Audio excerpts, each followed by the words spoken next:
Water-activated tape is the most secure way to close the box.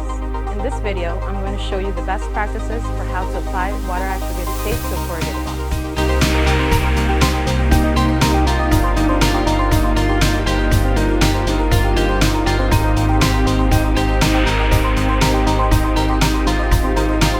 Hi, my name is Arlette. I'm the customer service representative here at Arlette Manufacturing, where we make water-activated tape. Now, let's seal up the box the right way. Water-activated tape needs to be dispensed from a tape machine. We have a video with helpful tips for setting up your tape machine. We have attached a link in the description below. Next, you need to select the length of the tape you would like to dispense. Holland recommends to tape down 3 inches on the sides of the box.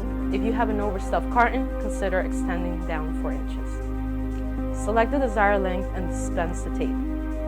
Apply the tape within a few seconds to the top flap of the box and center the tape. Quickly close the panels of the box.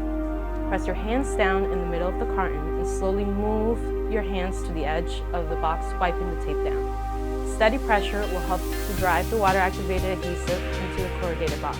5 to 7 seconds of the application, the adhesive is set. If you try to remove the tape from the box after this time, you will destroy the box. Here are some additional tips. The design of reinforced water-activated tape is a one-seal closure on the top and bottom of the box. However, users looking for additional security can add tape along the seam of the box. This is called H-seal.